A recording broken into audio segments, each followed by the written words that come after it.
What's up, guys? Iceman here. Welcome to the Diablo Research Institution. Appreciate you guys for liking this damn video. Subscribe to the page and swat that bell so you're notified next time I post a video.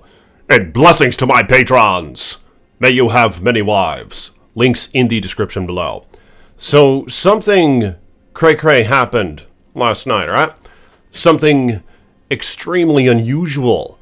Something paranormal, if you will.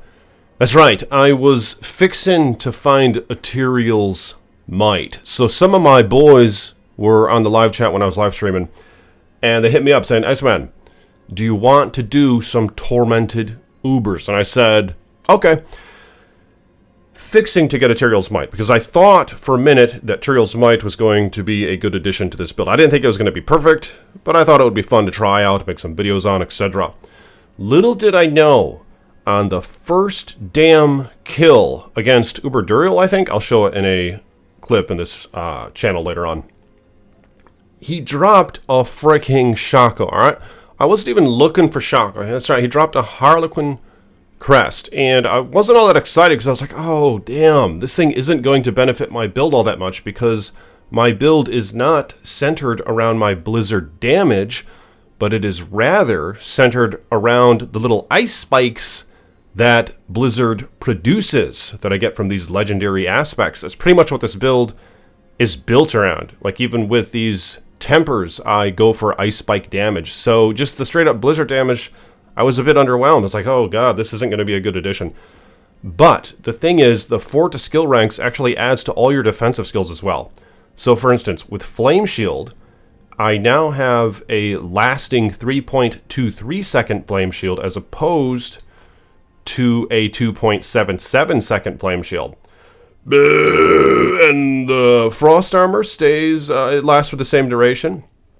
However, I also have lower cooldowns on my Frost Nova, for example.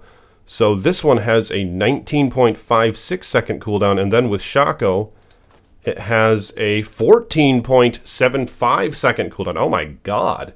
And I could definitely rank up these skills, but check this out. One more thing before I show you guys how this character performs. And I also want to show you a Helm that might actually be better than SHAKO. That's right, and this is the helm that I was using for a while. I'm going to make another video on this helm, but I'll show you in just a couple minutes, and we'll actually test it in this video and see how it compares to some extent. But check this out. Yesterday as well, I found this freaking armor while killing the boss in the pit. I think it was level 61 boss. Greater affix for both intelligence and maximum life, and it rolled with freaking +3 to flame shields. So I already masterworked this thing 4 out of 12, and that's right, my first 25% bonus on masterwork applied to the flame shield. So this is an absolute hog of an armor. I mean, it's near perfect. If that flame shield was a greater affix, this would be an ideal armor, an optimal armor for this character. But nonetheless, let's try Pit 61. This is a newer character of mine. I've just been experimenting some. She's only level 96, alright? So don't judge her too damn harshly. And if you want to talk shit in the comments below. But nonetheless, her name is Pepe, level 96. I haven't looked at a guide. I've been totally taking the spiritual journey here. My Paragon board is probably complete ass. I even have this little glyph right here that's not even optimized. So I've just been blasting, you know? I just straight up been blasting, just not giving a shit, and not looking back, not looking to the left or right, just going forward, one gear, go, and I just been killing shit like crazy, and it's been a damn good time. But I am going to tweak out this character. I'm not going to look at a guide. I think that is the best way to play this game, is to not just copy-paste a guide and then just get bored the next day, you know what I mean? It's been a spiritual journey going the route that I haven't, but nonetheless, she can do 61 pit, and I was really pleased with that, with a character that I haven't even tweaked at all. I mean, most of this gear, look at this shit. This thing hasn't even been masterworked at all. And I probably am over-resed. Look at my armor, it's 15,000. It's like 6,000 above the maximum advantage of armor, you know what I mean? Which is the cap of armor, which is 9,230. So let's try Pit 61 so we can farm the highest masterworking materials, and we'll see how she blows. I'll show you her gear in just a minute. But here's what I've been doing. I teleport up on their grill. I cast Flame Shield. I'll cast Frost Nova, make them vulnerable. I'll cast Ice Armor occasionally. And I'll even use Deep Freeze. And I know no one used Deep Freeze, but I love Deep Freeze. It's just cool aesthetic, a cool visual. It resets all my cooldowns. So you check it out. So all of a sudden I can use Flame Shield, I can use Ice Armor again. There's my Frost Nova. So yeah, nothing spectacular here. But this is the route that I want to go. Now I do have a Necromancer who's level 100. And I don't want to just farm the materials with that Necromancer. I can do like 90 plus pits with it, probably 100 plus now that they've done the boss nerfs. I haven't even tried it since they've done the boss nerfs, and the pit nerfs for that matter. But previous to the pit and boss nerfs, she was able to do 90 plus pits, alright? So if I wanted to be super optimal, obviously I'd be running it with her, and I'd be giving this chick all the materials. But I like getting a feel for the character, you know? I like going from the start to end and just slowly feeling that progression, which I think is really what's enjoyable when it comes to the Diablo series, and also probably Path of Exile as well, which I do intend to play on this channel. Let me know in the comments below, give me a hell yeah if you guys want to see me play some Path of Exile, which I'll be doing on my other channel, I believe. My Diablo 2 channel, I think, is where I'll be posting those videos. And with that being said, I'll probably live stream Path of Exile 1 in the next coming days on that channel as well. But yeah, let me know if you guys are interested in that. But with that being said, I think it's the similar sort of thing where if you just screw around with your build on your own, it can be a pretty damn good time. So if you guys want to have some longevity added to Diablo 4, for example, or Path of Exile for that matter, just don't look at a guide and just tough it out and see how it goes. Then you're actually sitting there reading all the numbers and shit, looking at all your gear.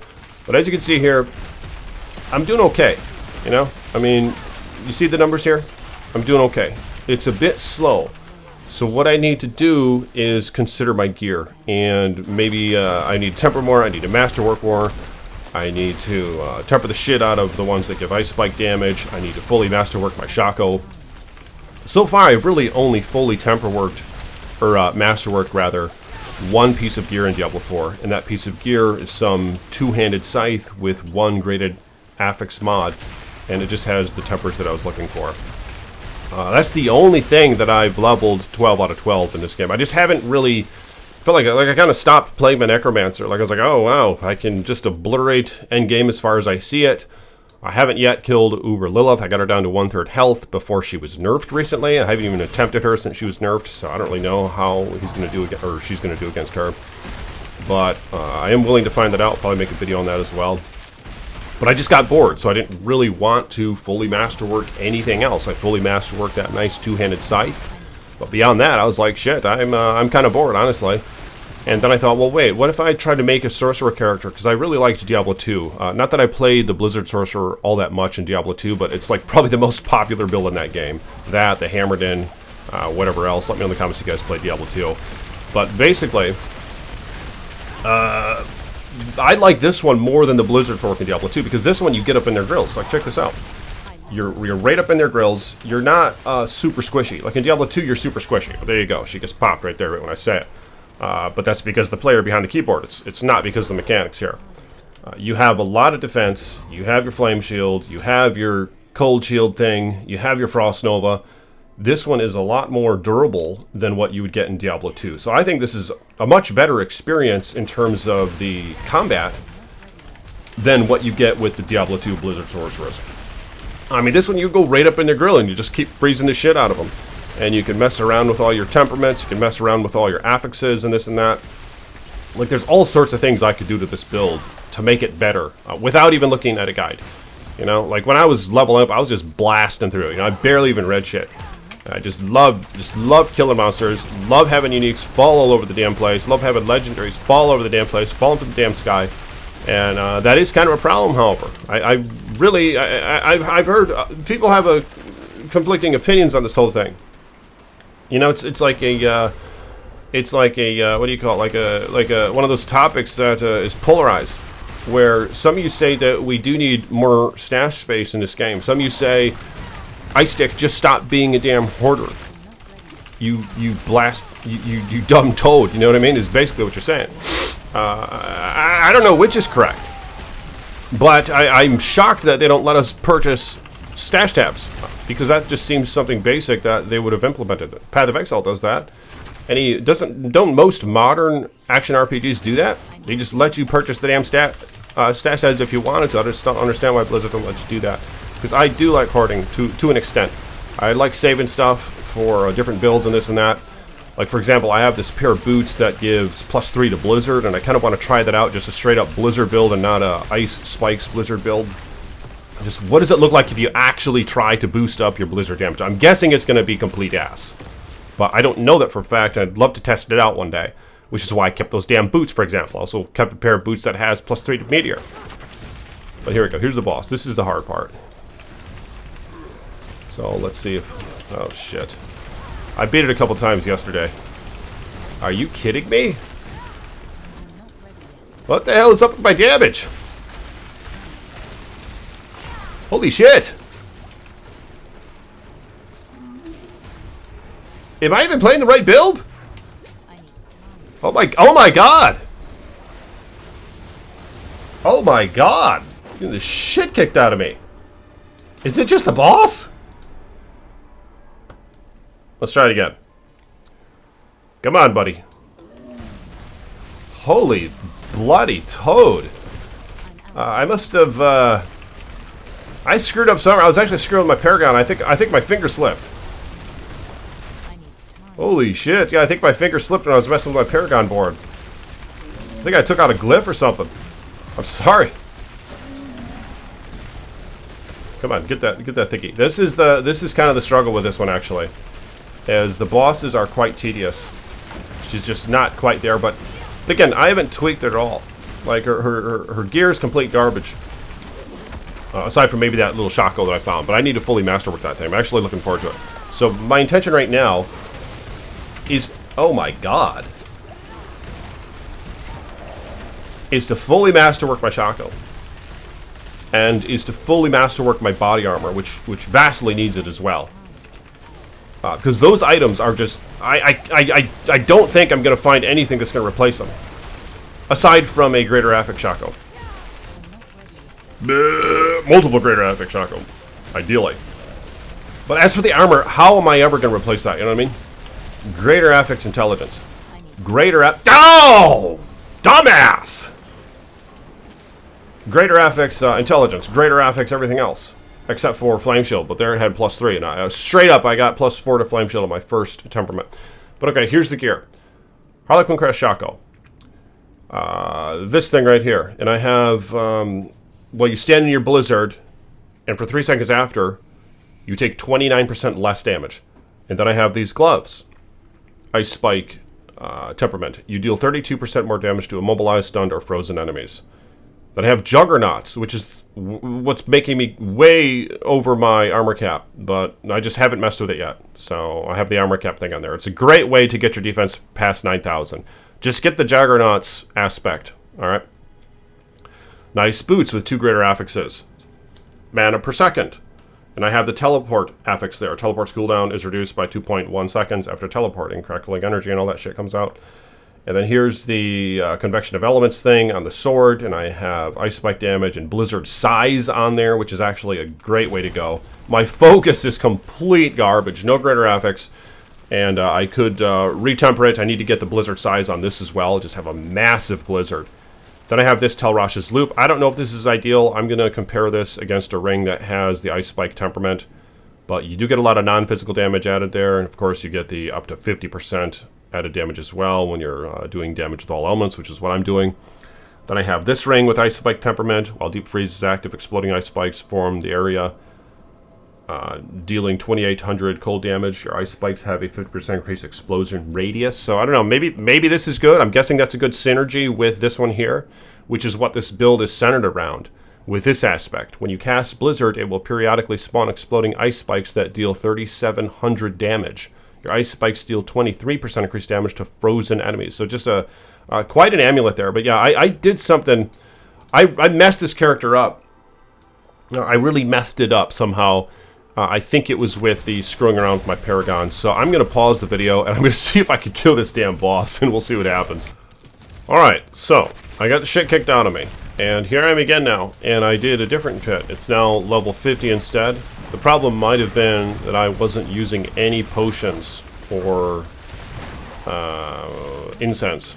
So I forgot to add any of those. I usually don't use those anyway, but with the sorcerer I have been when I've been running the pit. So we'll see how well she can do this pit 50. And I'm going to tweak her out a bit more. I did complete pit 51 with this character probably 5 or 6 times. But then I messed around with her Paragon board and she's doing less damage now, just getting her ass kicked. So I'll try that. But yeah, let's finish this guy off. Let's see what he drops. And I'm probably going to try to gamble for a focus. Because there was something I needed to do with the focus. I needed to temper on blizzard size damage, and I needed to masterwork it more and all that. So yeah, let's get this guy down. Alright, here he goes. So the strategy, to my understanding, is to really time your shields and your teleport. Your teleport will give you damage reduction. Your Frost Nova can make the boss vulnerable by chance. So that's really nice because I actually do a lot of vulnerable damage with this character. Then, of course, time your flame shield and your ice armor adequately. Try not to use them too close to one another. Try not to use them at the same time. And you don't have to kite as much as what I did with my necromancer. In fact, earlier I was able to just straight up face tank these guys. So I'm going to try to get the build back to doing that. And we'll see how that works out. There he goes. Looks like there's no greater affix gear, but I got some materials here. So with these guys, so let's go gamble and let's see if I can masterwork my SHAKO a little bit more. So first off, let's shoot for a greater affix offhand, and I did not get one. So I'm going to go here and just salvage everything except for that nice helm I have at the bottom corner that I'm looking forward to showing you guys. Gamble for more of these. And hot damn, no greater affix gear. And then I need to go back down there, collect the obols. So, it looks like I can masterwork this thing just once and increase the stat some. That is a lot of base life, and I think I was fortunate to have the 25% bonus apply to the base life, because if this were not a unique helm, and it, say, had a greater affix for maximum life, the Temperworks would, or the Masterworks would only apply to the base amount and not the greater affix amount. But it's different with a unique item because the base life is as it states, and whether or not it's greater affix, you get a higher roll on maximum life on the Harlequin Crest. So yeah, I was pretty pleased with that, with getting the maximum life roll on there. Now the helm that I was using before this, I think might be a better helm for a Blizzard Sorcerer.